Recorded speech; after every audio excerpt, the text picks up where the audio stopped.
I'm here in Copenhagen, the so-called happiest place to live, because apparently this place has the most toxic work culture on the planet. I've heard vicious rumors like people leaving the office by 3:30 p.m., people taking over 6 weeks of paid time off every single year, people sunbathing instead of checking their emails in the middle of a workday, and people aren't even afraid of losing their job if they start a family away from their work family. So I'm here not to try the pastries or to check out the architecture, but to talk to locals to really investigate how a place with such a horrible work reputation can possibly stay afloat. Let's go. To understand worker rights, I'll be speaking with Mads, who is a legal representative of the Danish Trade Union Confederation. I gotta be honest, it was really hard to get in touch with you for this interview. Like, you're just dodging me. It's the grand holiday period, so people are, of course, having their time off. Well, if your boss reaches out to you, you'll answer, right? My boss herself has her email app uninstalled during her holiday. And What? she actually tells me to do the same. So, no. You've deleted the email app from your phone? Yes, during holiday. That's legal. Yeah. If your boss called you on a Saturday, you're picking up, right? If the boss call us after 4 After 4 a.m.? p.m. 4 p.m. It feels like Copenhagen treats workers as if they're human beings. That is fair to say, and I would hope that most people treat their workers as human beings. Employers need to keep up a good work environment for the workers, meaning they need to respect them as human beings. Burnout is a strong indicator of a company that's doing well. So like the more burnt out your employees, the more likely you're gonna hit your number, the more likely you're gonna sign more customers, things of that nature. I would disagree with you on that. Burnout is a good thing, of course. Agree to disagree. Agree to disagree, yes. I noticed that you're lounging here in the middle of the day. Like, shouldn't you be in the office? I'm trying to understand. We have 3 months of sun each year, so Like, how do you connect to like Slack and Microsoft Teams out in the park? I don't know.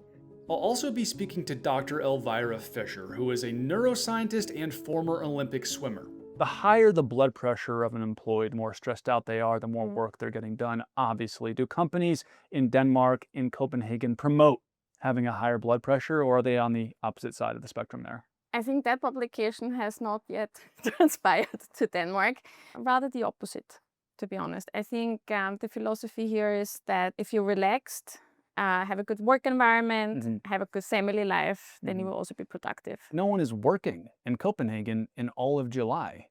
So July is vacation season. Most people are on vacation. How does that work? Once we're all back, we're working efficiently within our 37.5 hours that we work per week. Oh yeah, and the 37-hour rule, I'll call it, that's obviously accounting just for Monday and Tuesday, right? That's not for the whole week. Almost. No, it's actually accounting for Monday to Friday. Monday and Friday. Monday to Friday. Monday through Friday? Yes. 37 It's the hours. entire week. 37.5, yeah. My employees, 37 hours would be like the bare minimum for 2 days. Funny fact, most people are actually considering cutting it down to 4 work days a week. You gotta be shitting me. What we have experienced is the productivity grows when you have more time to rest outside of work. And to get an understanding of the social life and what it's like for everyday people living in Copenhagen, I'll also be speaking with local Danish comedian Cecily. There's a lot of complications and distractions and really disastrous things that can happen when you start treating your employees like human beings. So, you end up treating men versus women very differently, which I think is a bad thing. So I think it's much better to just treat people like a number, like a metric, and not So as a all human. of your employees are ungendered. Yeah, correct. That's very woke of you. Yeah. So 2030. And to get a perspective on what it's like being an employer in Copenhagen, I'll be speaking with Stephen, who is a local business owner and entrepreneur. Do you ever get drunk with your employees? At happy hours, which Yeah. are mandatory, so that they can share personal information with me that I can use against them later on. They're intoxicated, they're more lubed up. You have trust issues?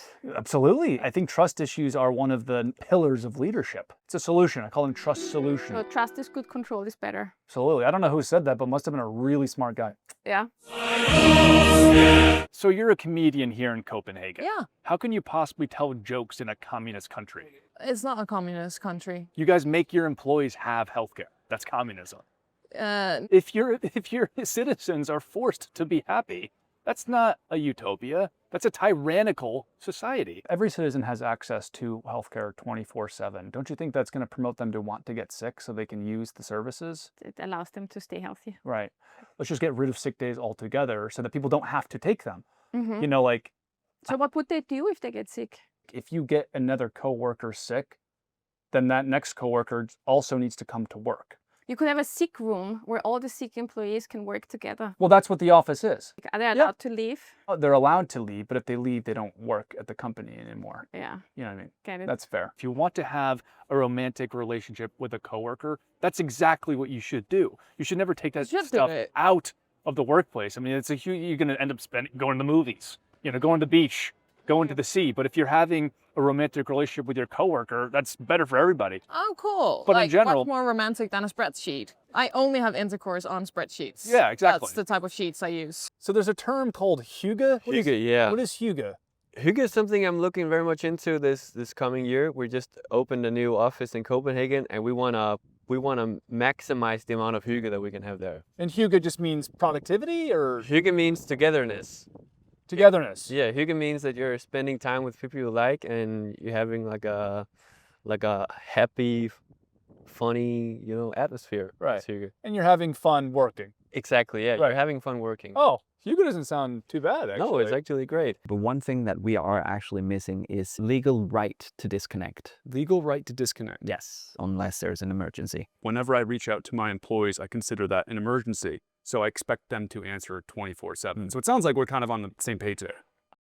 I have personal tracking systems. So I know where my employees are 24/7. I have access to their blood pressure, their BMI. The higher their blood pressure, the harder I know that they're working. Okay, yeah. That would not be recognized as a legal tools for controlling your workers here in Denmark.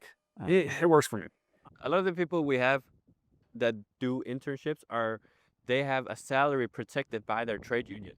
So even though that they're just an intern, we're required to pay them, Oh my gosh. encouraged to pay them. I'm so sorry to hear that. The one we have now, I think he's paid 2,000 euros a month.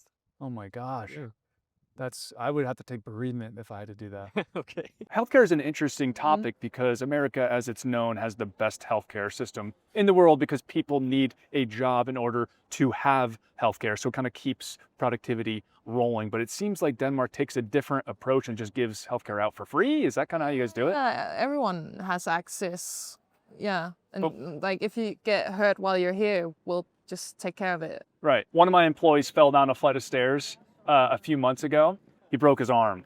And so I started writing, we all wrote notes on his arm cast, Okay, and cool. people were writing their signatures, get well soon. And I was writing how far they are behind in work and stuff. Maybe next time just write on the coffin Yeah. if people fall down. 100%. Yeah. 100%. If you live in a society where you feel rather safe, with a relatively high degree of equality between people, with a sense that you're not being screwed over, every second day or maybe every day, then people they have their nervous systems relax a bit more, and then they become more friendly.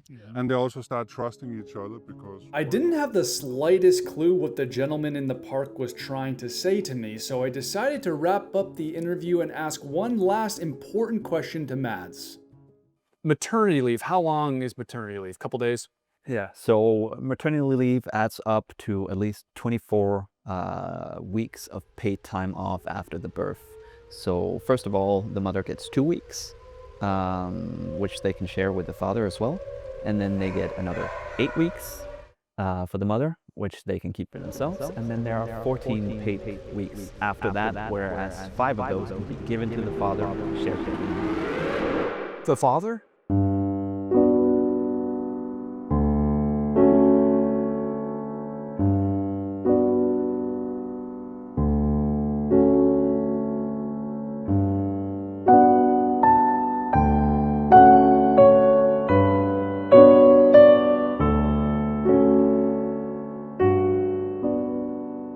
The rumors about Copenhagen were not only true, but life here is actually far worse than I had originally anticipated. People here are actually encouraged to work less and take more holiday. People here are actually coerced into having a work-life balance. People here actually believe that family is more important than work and that there is no difference between work and life. All of this has brought me to the conclusion that everyone in Copenhagen is absolutely brainwashed. And while our time here has come to an end, we're not going to stop traveling. We're not going to stop exploring. If you have a recommendation on where we should travel to next, let me know. See you next time.